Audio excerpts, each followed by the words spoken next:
Simula nang mangganak ako sa bunso namin, hindi na ako binibengbang ni MR dahil sa natuklasan ko. Dear 8 Vine, ako si Luisa, 32 years old, may 2 anak, asawa sa 2 anak namin. Same na cesarean ako, 3 taon ang pagitan ng 2 kong anak. Masaya naman ang unang taon naming pagsasama. Hanggang sa nagkaanak kami ng isa, wala pa rin naman nagbabago sa kanya, active kami parehas.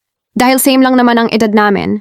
Kaya parehas pa kaming palaban, at nakakailang round pa siya sa akin. Pero ngayon na sa bunso ko, buntis pa lang ako, napapansin ko na may mali. Pero hindi ko lang iyon pinapansin. Malambot siyang late umuwi, at palaging pagod. Akala ko dati dahil napaglilihian ko lang siya or pagod talaga galing trabaho. Pero nung nanganak na ako, pinatira niya sa bahay namin ang kapatid niyang bunsong babae. Dalagita na rin dahil nung ako ay nanganak, tamang-tama lang sa bakasyon ng mga estudante. Kaya nagnakakasama ko sa bahay ang hipag ko. Siya rin ang nag-aalaga sa akin at nakakatulong ko sa mga kailangan ko.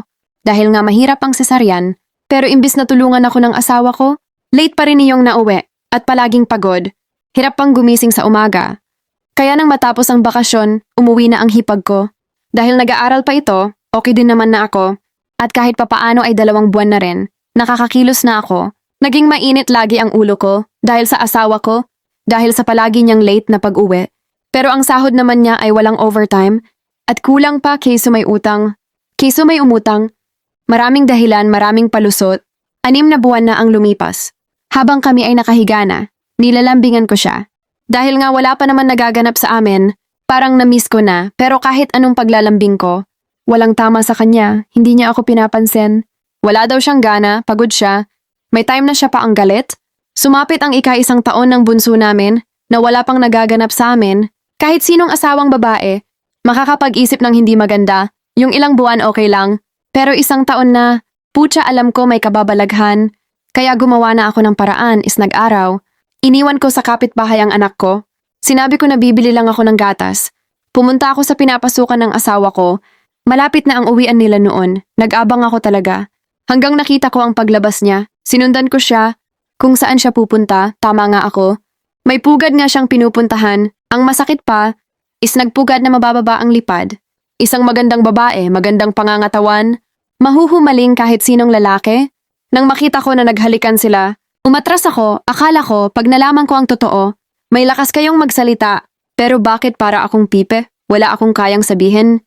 Ayokong piliin niya ang babae na yon. Paano kami ng mga anak niya? Ngayon na alam ko na, sobrang sakit. Pero hindi ko siya makompronta. Kaya hindi na lang ako tumatakbi sa kanya. Doon ako natutulog sa kwarto ng mga anak ko.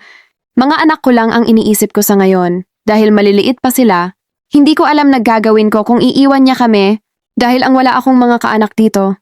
Ang mga magulang ko ay taga Leyte pa. Halos puro kamag-anak niya, ang medyo malapit dito, pero hindi rin ako makapagsabi sa mga magulang niya. Dahil kahit noong una pa lang, hindi na siya boto sa akin, kaya hindi ko alam kung matutuwa ba siya or magagalit sa malalaman niya. Tungkol sa anak niya, sa ngayon, kahit na puno ng galit ang puso ko, ipinapanalangin ko pa rin na sana, isang araw, magbago ang asawa ko, sana isang araw, maisip niya na kami ng mga anak niya ang mas mahalaga sa kanya.